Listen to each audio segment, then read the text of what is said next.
भारत के मिट्टियों के अध्ययन की बात आती है तो सबसे पहले जो विदेशी विद्वानों ने प्रयास किया था भारत की मिट्टियों को जानने का, भारत की मिट्टियों से संबंधित अनुसंधान करने का, उसमें दो नाम प्रमुख आते हैं। सबसे पहले 1893 में वालेकर महोदय और इसके बाद 1898 में लेदर महोदय ने भारतीय मिट्टियों को वर्गीकृत करने का प्रयास किया था, भारतीय मिट्टियों पर अध्ययन किया था। इसके बाद 1932 के आसपास रूस की विद्वान थी स्कोलस्काया, ठीक है। स्कोलस्काया, श्रीमती स्कोलस्काया ने, महिला थी, इन्होंने क्या किया कि सर्वप्रथम जलवायु प्लस वनस्पति, जलवायु और वनस्पति के आधार पर भारत की मिट्टियों को बांटने का प्रयास किया, उसको समझने का प्रयास किया और भारत में कुल 16 मृदा प्रदेश बताए,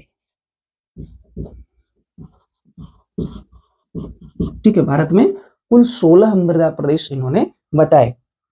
इसके बाद अगर भारत के प्रयासों की बात करेंगे तो भारत में 1954 में एसपी राय चौधरी और मुखर्जी महोदय ने, एसपी राय चौधरी और मुखर्जी महोदय ने भारत में कुल 16 बृहद प्रदेश और 108 लघु प्रदेश बताए, ठीक है। एसपी राय चौधरी और मुखर्जी महोदय ने 16 बृहद प्रदेश और 108 लघु प्रदेशों को भारत में बताया।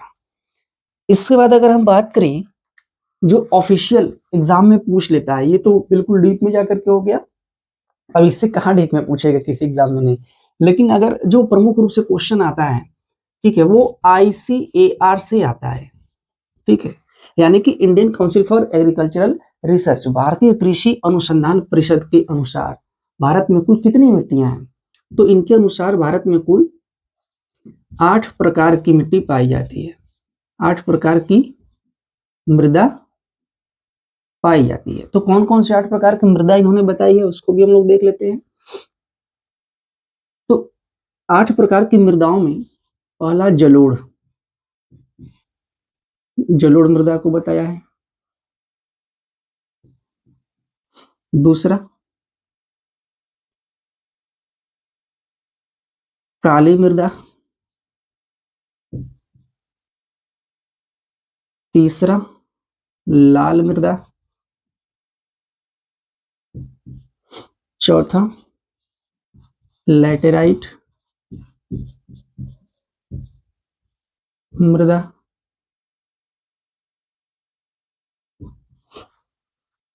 पांचवा लवणीय मृदा, ठीक है। इसके बाद छठवां मरुस्थलीय मृदा,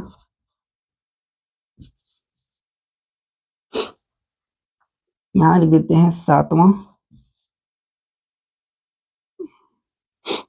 पर्वतीय मृदा,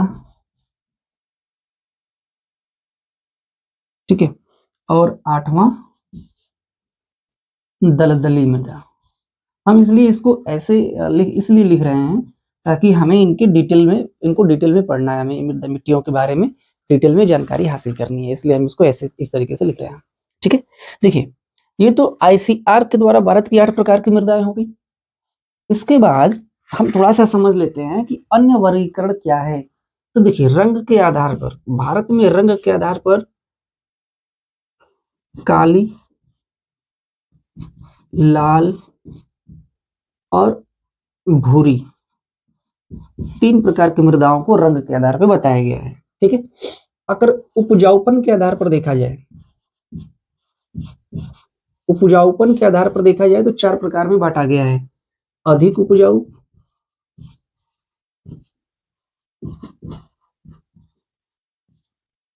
पहला अधिक उपजाऊ, दूसरा उपजाऊ, तीसरा कम उपजाऊ और चौथा अनुपजाऊ। अनुपजाऊ, ठीक है। उपजाऊपन के आधार पे यह प्रमुख है और इस तरीके से बांटा जाता है। इसके अलावा भी कई तरीके से बांटा जाता है, जैसे क्षेत्र के हिसाब से प्रायद्वीपीय भारत की मिट्टियां, पर्वतीय क्षेत्रों की मिट्टियां, विशाल मैदानों की मिट्टियां या तटीय क्षेत्रों की मिट्टियां, तो इस हिसाब से भी बांटा जाता है। लेकिन जो प्रमुख वर्गीकरण है, सबसे पहले आईसीआर ने किस प्रकार से बताया है, फिर रंग के आधार पर और उसके बाद उपजाऊपन के आधार पर हमने आपको इस तरीके से बता दिया है, ठीक है। इसके बाद देखिए हम बात करने वाले हैं अब आईसीआर के द्वारा वर्गीकृत भारत की मिट्टियों के बारे में। सबसे पहले जो मिट्टी है, देखिए कभी कभी ये भी पूछा जाता है ना कि भारत में मिट्टियों को उनके पाए जाने के आधार पर, यानी कि कौन सी मिट्टी सबसे ज्यादा पाई जाती है और उसके बाद कौन सी मिट्टी पाई जाती है, उसके बाद कौन सी मिट्टी पाई जाती है, इस आधार पर वर्गीकृत और वन बाय वन, जैसे कि असेंडिंग ऑर्डर में या डिसेंडिंग ऑर्डर में पूछ लेता है। देखिए तो हमने आईसीआर के द्वारा बताई गई जो 8 प्रकार की मिट्टियां हैं, उसको लेटराइट, लाल, काली और जलोढ़, इन चारों की अगर हम बात करेंगे, और यही चार मेन रूप से एग्जाम में आता है, तो इसको मैंने क्रम से लिखा हुआ है, यानी कि सबसे ज्यादा जलोढ़ मृदा पाई जाती है, ठीक है। सबसे ज्यादा जलोढ़ मृदा पाई जाती है, उसके बाद काली, लाल मृदा और लेटराइट, यानी कि जो ये क्रम है मिट्टियों का, यही उचित क्रम है, ठीक है। तो ये आपको क्लियर हो गया होगा। चलिए अब हम यहाँ से बात करेंगे जलोढ़ मृदा की। देखिए भारत की कुल 43% क्षेत्र पर यह मिट्टी पाई जाती है, ठीक है। लगभग 5 लाख वर्ग किलोमीटर से भी ज्यादा क्षेत्र पर मिट्टी पाई जाती है ना। और मुख्य रूप से यह भारत के उत्तरी विशाल मैदानों की मिट्टी है, ठीक है। अब हम बात करेंगे कि यह बनी कैसे है। तो जलोढ़ मिट्टी का निर्माण नदियों के तलछट से हुआ है, नदियों के तलछट से निर्मित है। यह मिट्टी नदियों के तलछट से निर्मित है, यानी कि इस मिट्टी का निर्माण नदियों के तलछट से हुआ है, ठीक है। अब हम बात करेंगे आगे कि जलोढ़ मिट्टी को देखिए 2 भागों में बांटा जाता है। एक होती है मिट्टी खादर और दूसरी मिट्टी बांगर, ठीक है। खादर और बांगर, देखिए खादर मिट्टी वो होती है जो नदी के पास की मिट्टी होती है, जहां पर बाढ़ का पानी बार बार पहुंचता है। बांगर वह होता है जो पुरानी जलोढ़ होती है, यानी कि खादर क्या है, नई जलोढ़ है, नई जलोढ़। बांगर क्या है, पुरानी जलोढ़, ठीक है। देखिए इसके अलावा बांगर में कंकर पाए जाते हैं। कंकर ये क्या होती है, चूने की गांठें होती हैं, चूने की गांठ होती है जिसको कंकर बोला जाता है। ये बांगर में पाई जाती है, खादर में नहीं पाई जाती है, ठीक है। खादर सबसे ज्यादा उपजाऊ है, अगर पूरे भारत में बात करें तो जलोढ़ मिट्टी सबसे ज्यादा उपजाऊ है। इसमें भी खादर सबसे ज्यादा उपजाऊ होती है और खादर में खाद देने की आवश्यकता नहीं होती है, क्योंकि बाढ़ का पानी बार बार आता रहता है और यह मिट्टी नई होती रहती है। इसके बाद अगर हम बात करें कि इस मिट्टी में, यानी कि जलोढ़ मिट्टी में क्या क्या चीजें होती हैं, ठीक है। देखिए अगर इस मिट्टी में हम कृषि की बात करेंगे, जलोढ़ मिट्टी में अगर हम कृषि की बात करें, यहाँ इसको मेंशन करते हैं, ठीक है, आप नोट कर लीजिएगा उस हिसाब से।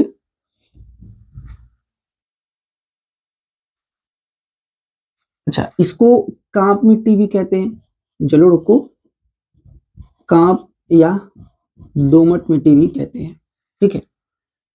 इसको भी हम हटाते हैं और बाद में लिख करके फिर आपको समझाएंगे, ठीक ना। अब देखिए कांप मिट्टी या दोमट मिट्टी भी जलोढ़ मिट्टी को कहते हैं। इसके अलावा अगर हम इसमें बात करें कृषि की, तो कौन कौन सी फसल होती है, देखिए इसमें सब फसल होती है ना, क्योंकि ये मिट्टी क्या है, बहुत ज्यादा उपजाऊ है।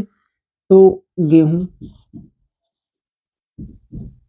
मक्का,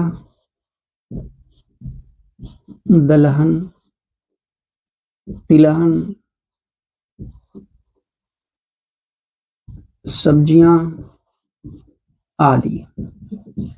देखिए ऐसी कोई फसल नहीं है, आप ना जो इसमें जलोढ़ मृदा में किसी भी प्रकार की फसल को उगा सकते हैं, क्योंकि जलोढ़ मिट्टी बहुत ज्यादा उपजाऊ होती है, ठीक है, और जलोढ़ मिट्टी में जल को दाढ़ करने की भी अच्छी क्षमता होती है, ठीक है। तो आप कोई भी काम कर सकते हैं। हाँ, इसकी कमी देखेंगे कि कमी क्या है, कौन से तत्वों की इसमें कमी होती है। तो इसमें देखिए नाइट्रोजन,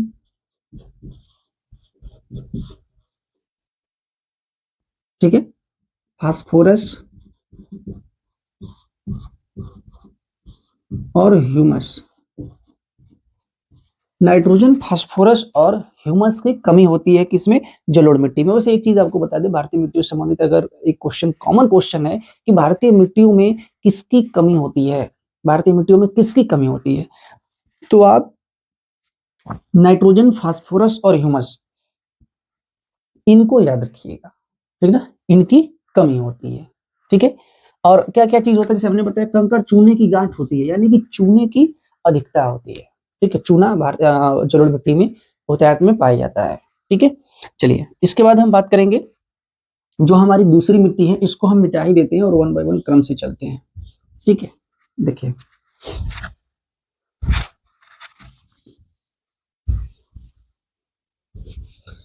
इसको मिटा कर हम फिर क्रम से आपको पढ़ाते हैं। देखिए हमारी जो दूसरी मिट्टी है वो है काली मिट्टी, काली मिट्टी।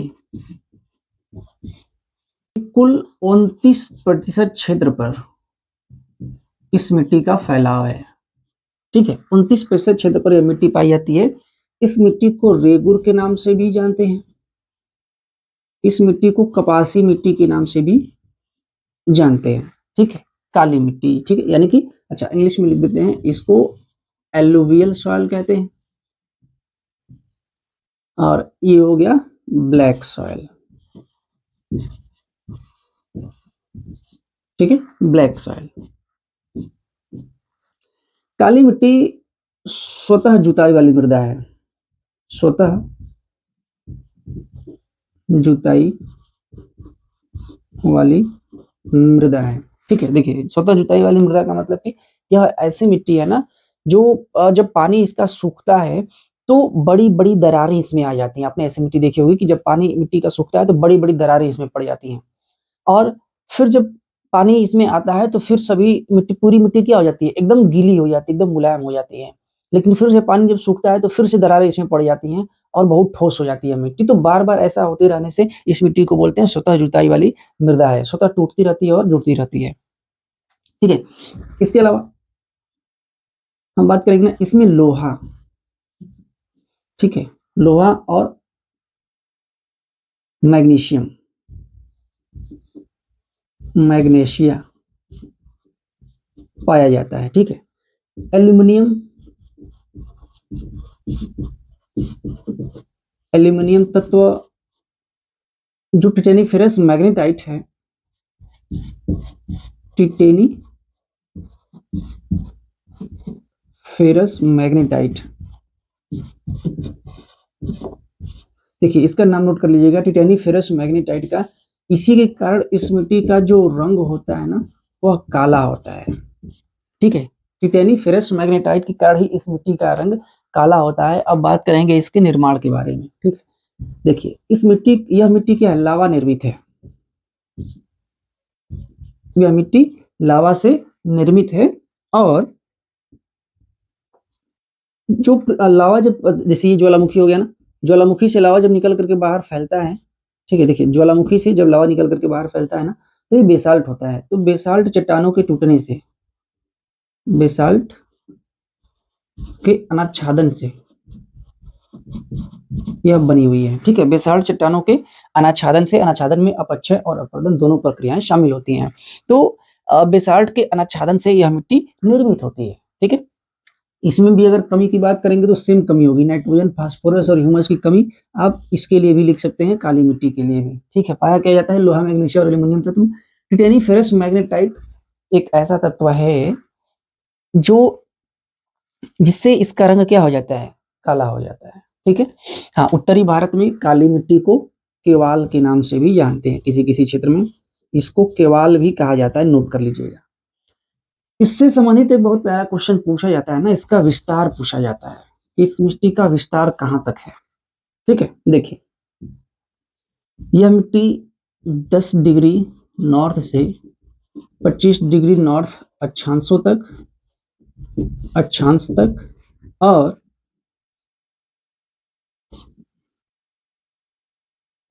73 डिग्री ईस्ट से 80 डिग्री ईस्ट देशांतर तक फैली है। ठीक है, यानी कि 10 से 25 डिग्री नॉर्थ और 73 से 80 डिग्री देशांतर के बीच में इस मिट्टी का विस्तार है। यह मिट्टी महाराष्ट्र, गुजरात, मध्य प्रदेश, कर्नाटका, छत्तीसगढ़ का दक्षिणी भाग और उत्तर प्रदेश के बुंदेलखंड संभाग में पाई जाती है। ठीक है, तो आप इसको मेंशन कर सकते हैं। चलिए इसके बाद बात करेंगे जो हमारी तीसरी मिट्टी है लाल मृदा की। ठीक है, रेड सॉइल। देखिए लाल मृदा को लाल और पीली मृदा भी कहते हैं, इसी को लाल और पीली मृदा भी कहते हैं। जब लाल मिट्टी में जल की उपस्थिति होती है तो यह पीली बन जाती है, मतलब पीली दिखाई देती है, इसका कलर पीला हो जाता है। ठीक है, लाल मिट्टी में जब जल की उपस्थिति रहती है ना, ये जब जल योजित होती है, जल की उपस्थिति होती है तो लाल मिट्टी पीली मिट्टी के रूप में दिखाई देने लगती है। अब बात करते हैं लाल मिट्टी का निर्माण कैसे होता है। देखिए तो इसके जब निर्माण की बात करेंगे ना तो यह ग्रेनाइट, शिस्ट और नीस जैसी पुरानी चट्टानों से निर्मित है। नीस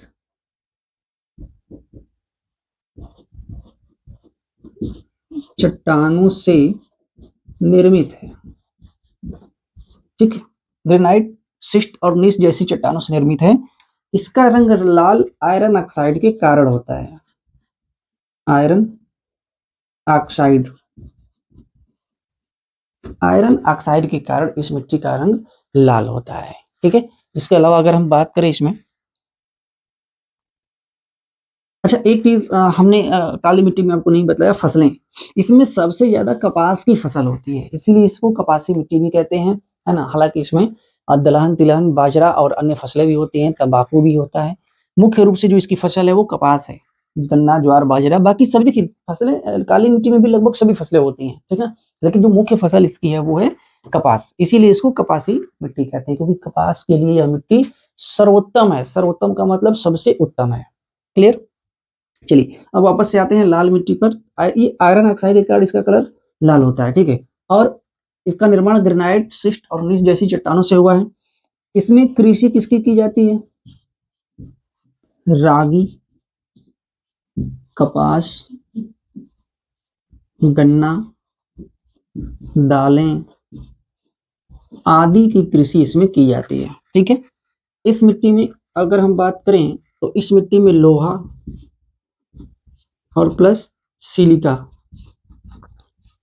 लोहे और सिलिका की मात्रा बहुत ज्यादा होती है इस मिट्टी में। ठीक है, और कमी की बात करेंगे तो भाई नाइट्रोजन, फास्फोरस और ह्यूमस की कमी होती है। काली मिट्टी में भी वही सेम चीज है, नाइट्रोजन, फास्फोरस और ह्यूमस की कमी होती है, लेकिन इसमें थोड़ा बहुत ह्यूमस जो है ना जलोढ़ से ज्यादा पाया जाता है। काली मिट्टी में ह्यूमस जलोढ़ से ज्यादा पाया जाता है। ठीक है, चलिए इसके बाद हम बात करेंगे, ये तो चीजें हो गई। ठीक है, अच्छा एक चीज और, काली मिट्टी में ना कपास नोट कर लीजिए, पोटाश, काली मिट्टी में पोटाश की मात्रा पाई जाती है। ठीक है, इसको उष्ण चेरनोजम भी बोलते हैं। एक चीज इसमें छूट गया था, उष्ण चेरनोजम। देखिए रूस की जो काली मिट्टी होती है ना, रूस और साइबेरिया की जो काली मिट्टी है उसको चेरनोजम के नाम से जाना जाता है, लेकिन भारत जैसे उष्णकटिबंधीय क्षेत्र में जब यह मिट्टी पाई जाती है इसीलिए इसको उष्ण चेरनोजम के नाम से भी जानते हैं। ठीक है, यह अमेरिका के प्रेरित क्षेत्र में पाई जाने वाली मिट्टी के ही समान है। चलिए ये हो गया, तो 3 मिट्टियां हो गई हमारी, जलोढ़, काली मिट्टी और लाल मिट्टी। ठीक है, इसके बाद हम लोग बात करेंगे अपनी हमारी जो चौथी मिट्टी है लेटराइट। तो लेटराइट मिट्टी की बात करते हैं, है ना। इसको मिटा के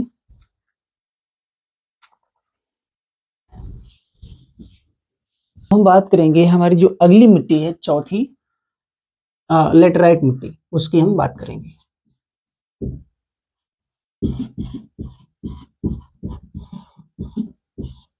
लेटराइट मृदा की बात करते हैं।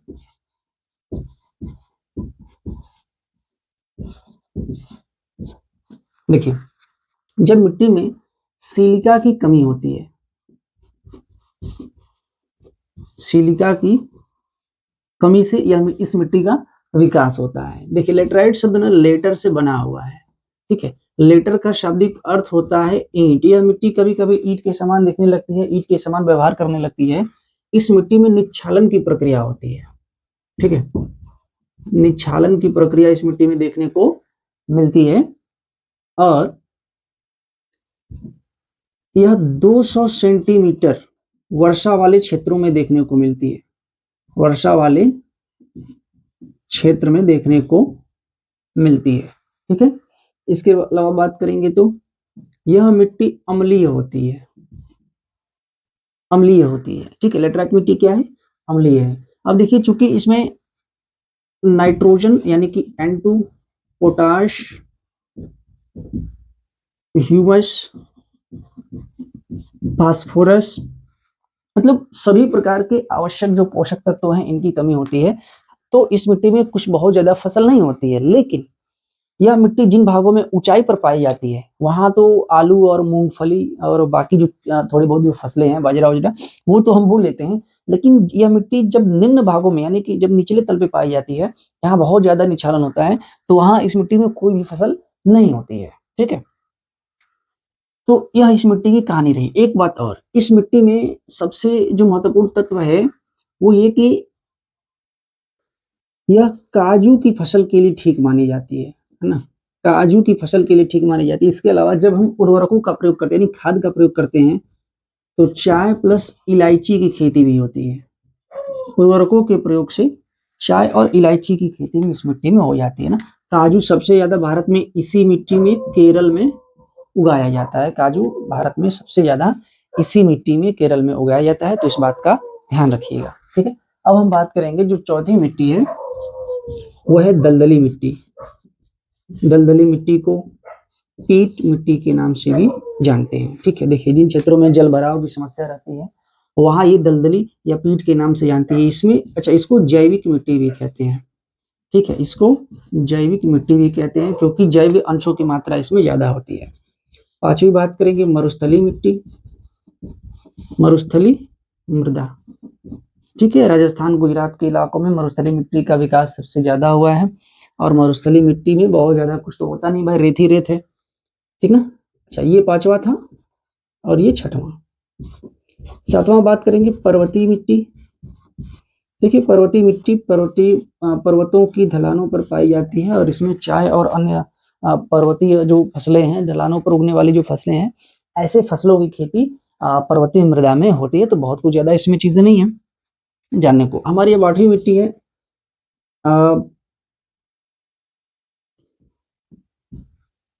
पर्वतीय हो गया, मरुस्थली हो गया, दलदली हो गया। आठवीं जो है वो लवड़ी मिट्टी है, ठीक है।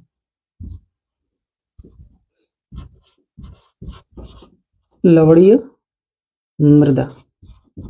देखिए, लवड़ी मृदा का विकास ऐसे क्षेत्र में होता है ना जहाँ केशिकातों कैपिलरी एक्शन होता है, यानी कि केशिकातों की क्रिया चलती है।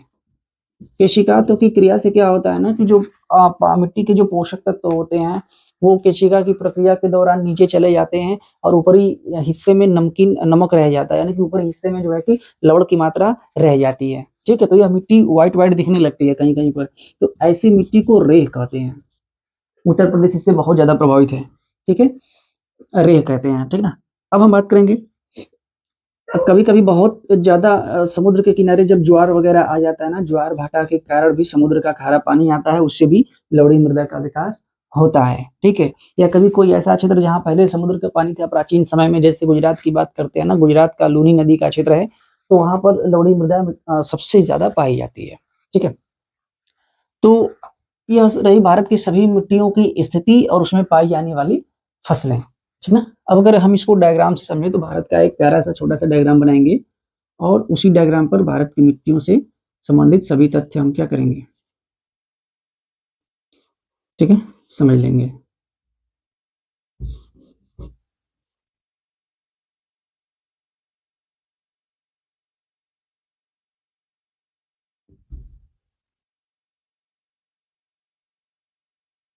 देखिए, सबसे ज्यादा जलोढ़ मिट्टी भारत के इस क्षेत्र में पाई जाती है। ठीक है, भारत के, हम यहाँ बना देते हैं, इस क्षेत्र में जलोढ़ मिट्टी, जो नदियों का तलछटी वाला क्षेत्र है, इस क्षेत्र में जलोढ़ मिट्टी सबसे ज्यादा पाई जाती है। ठीक है, और इस क्षेत्र में पर्वतीय मिट्टी है। ठीक है, इस क्षेत्र में पर्वतीय मिट्टी का विकास हुआ है।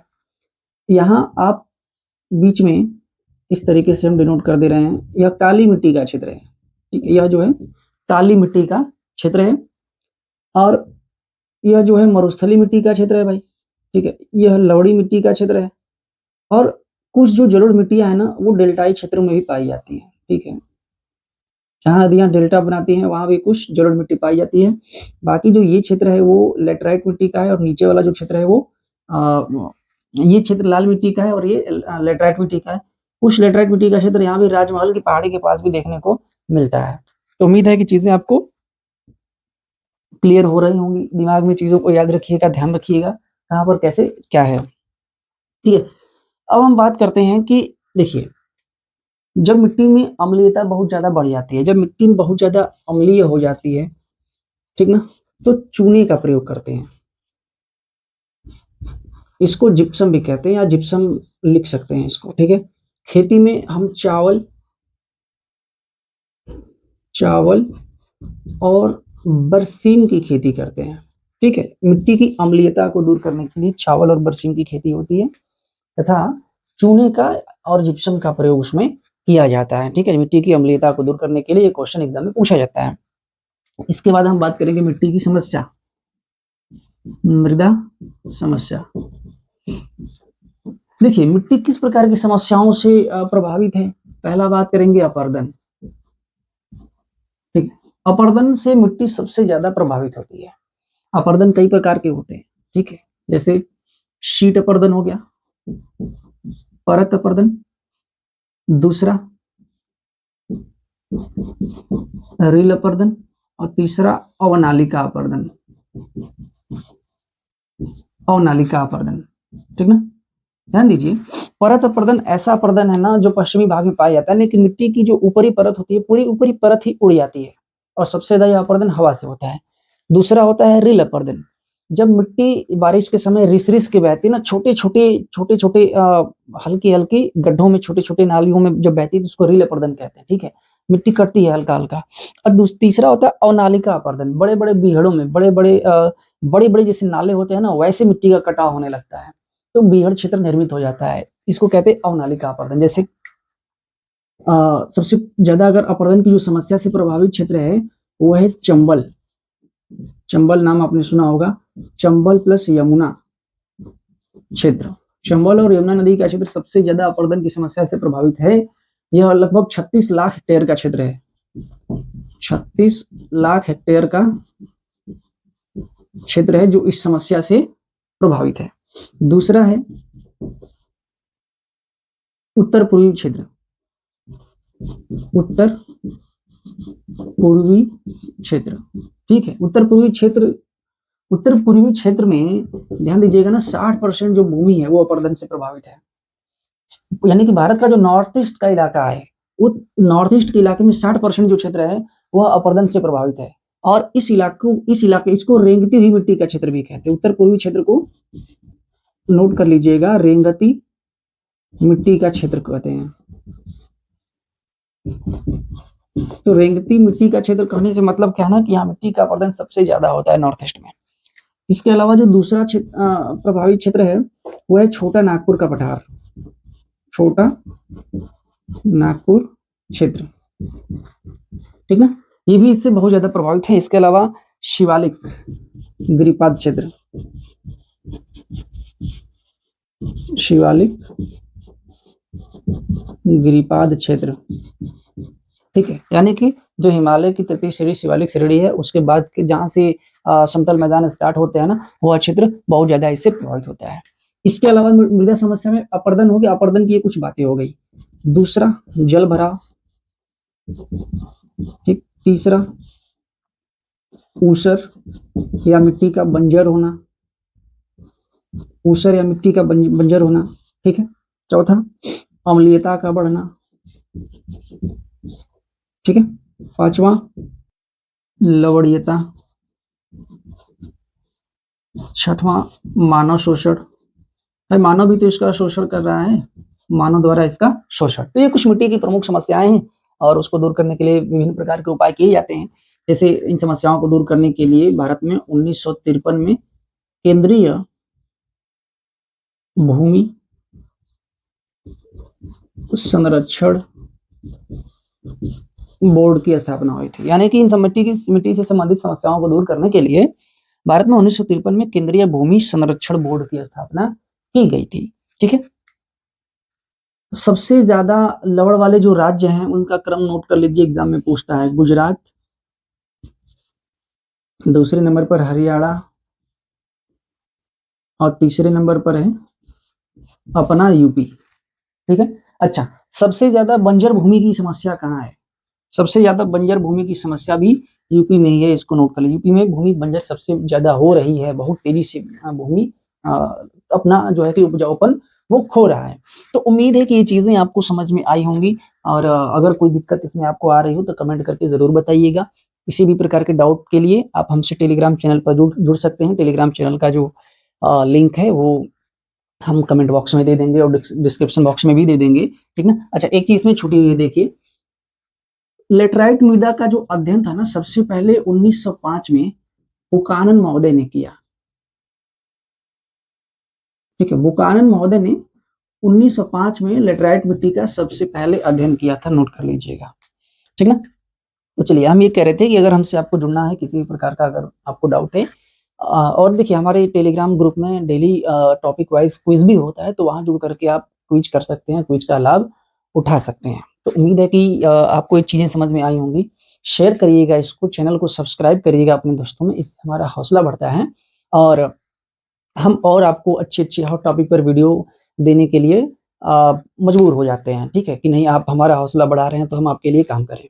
देखिए, भूगोल से संबंधित हमने कहा था कि जितनी भी सारी चीजें हैं, आप भूगोल के विद्यार्थी हैं तो हमारे चैनल से एकदम जुड़ जाइए, इसमें रम जाइए। हर एक डाउट, हर एक चीज, हर एक विषय, हर एक टॉपिक ज्योग्राफी का आपको यहीं पर मिलेगा। किसी भी प्रकार के दूसरे ऐप की सब्सक्रिप्शन की जरूरत नहीं है। ठीक है, आप हमारे चैनल से अगर जुड़े हैं तो पूरी तैयारी, चाहे आप किसी भी चीज की तैयारी कर रहे हो, यूजीसी नेट की कर रहे हो, पीजीटी की कर रहे हो, असिस्टेंट प्रोफेसर की कर रहे हो, हर एक चीज पर टॉपिक, वीडियो, क्विज, मतलब कि यह चैनल पूरी तरीके से ज्योग्राफी के लिए समर्पित है।